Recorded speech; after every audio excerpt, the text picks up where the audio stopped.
नमस्कार, मैं दिव्यांशी डोसी स्वागत करती हूँ आप सभी का SWB हिंदी में और आज के हमारे इस खास कार्यक्रम में जिसका नाम है खबर के परी।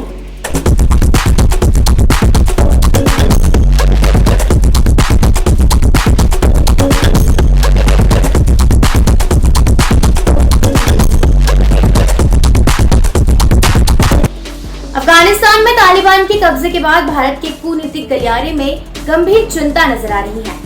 सबसे बड़ा सवाल तालिबान के चरित्र को लेकर है। आशंका जताई जा रही है कि तालिबान का पूर्ण शासन भारत सहित पूरे इलाके के लिए आतंकवाद की बड़ी चुनौती पेश कर सकता है। इसके अलावा भारतीय व्यापार व निवेश पर भी प्रतिकूल असर पड़ रहा है। चीन व पाकिस्तान का तालिबान पर असर रणनीतिक संबंधों के लिहाज से भी भारत के लिए चुनौती पेश कर सकता है। आइए चर्चा करते हैं उन सभी बिंदुओं पर जिससे अफगानिस्तान की इस स्थिति का भारत पर गहरा असर पड़ रहा है। जानकारों का कहना है कि भारत ने $3 बिलियन का निवेश अफगानिस्तान में किया है।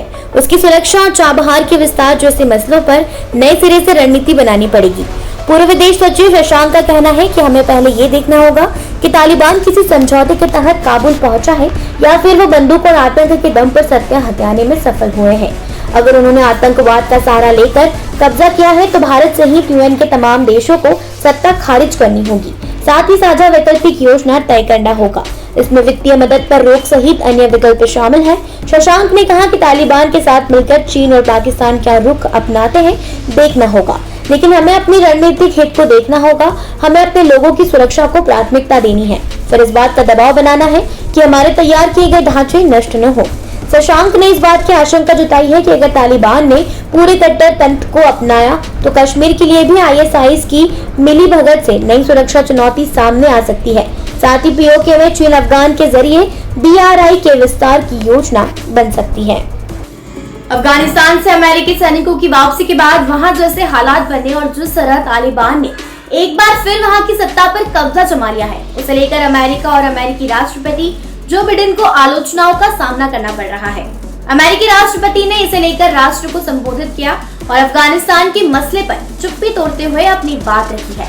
राष्ट्रपति बाइडेन ने कहा कि वे अफगानिस्तान से सैनिकों की वापसी के फैसले के साथ पूरी तरह खड़े हैं। व्हाइट हाउस से टेलीविजन पर दिए अपने संबोधन में उन्होंने कहा कि मैं अपने फैसले के पीछे खड़ा हूँ। 20 साल बाद मैंने मुश्किल तरीके से सीखा है कि अमेरिकी सेना को वापस लेने का कभी अच्छा समय नहीं था। उन्होंने कहा कि अफगानिस्तान में अमेरिकी राष्ट्रीय हित हमेशा मुख्य रूप से अमेरिकी मातृभूमि पर युद्धग्रस्त राष्ट्र से आतंकवादी हमलों को रोकने के बारे में था। अफगानिस्तान की राजधानी में तबाही के दृश्य सामने आने पर बाइडेन ने कहा कि उन्हें घटनाओं के इस मोड़ तक पहुंचने में गहरा दुख है। उन्होंने तालिबान की सत्ता में वापसी का सामना कर रही महिलाओं के अधिकार पर बोलने का वादा किया है। हालांकि बाइडेन हमेशा से सैनिकों की वापसी के फैसले पर अड़िग है। अमेरिका के नेतृत्व वाले सैन्य हस्तक्षेप के 2 दशकों के अराजक अंत की आलोचना के बावजूद उन्हें इसका कोई अफसोस नहीं है।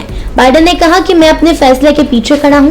उन्होंने कहा कि मैंने कठिन तरीके से सीखा है कि 20 वर्षों के बाद अमेरिकी सेना को वापस बुलाने का इससे अच्छा समय कभी नहीं था। अमेरिकी नेता ने स्वीकार किया कि अफगानी सरकार उनकी अपेक्षा से अधिक तेजी से गिर गई। उन्होंने कहा कि उसमें तालिबान के सामने खड़े होने की इच्छा शक्ति की कमी है। बाइडेन ने कहा कि सच्चाई यह है कि यह स्थिति हमारी अपेक्षा से अधिक तेजी से प्रकट हुई। उन्होंने कहा कि हमने उन्हें अपना भविष्य निर्धारित करने का हर मौका दिया। हम उन्हें इस भविष्य के लिए लड़ने की इच्छा शक्ति प्रदान नहीं कर सके। बाइडेन ने हालांकि दोहराया कि अफगानिस्तान में अमेरिकी राष्ट्रपति हित हमेशा मुख्य रूप से अमेरिकी मातृभूमि पर आतंकवादी हमलों को रोकने के बारे में था।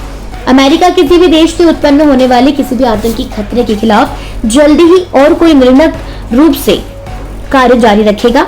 उन्होंने कहा कि अफगानिस्तान में मिशन कभी भी राष्ट्र निर्माण के लिए नहीं होना चाहिए था।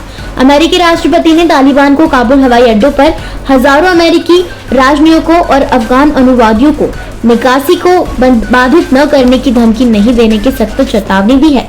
उन्होंने कहा कि हमें जरूरत पड़ने पर विनाशकारी ताकत से अपने लोगों की रक्षा करनी होगी। देश दुनिया की ऐसी खबरों को जानने के लिए देखते रहें SWB हिंदी। चैनल को सब्सक्राइब जरूर करें, वीडियो को लाइक जरूर करें, कमेंट करें, शेयर करें। ये वीडियो देखने के लिए आप सभी का धन्यवाद।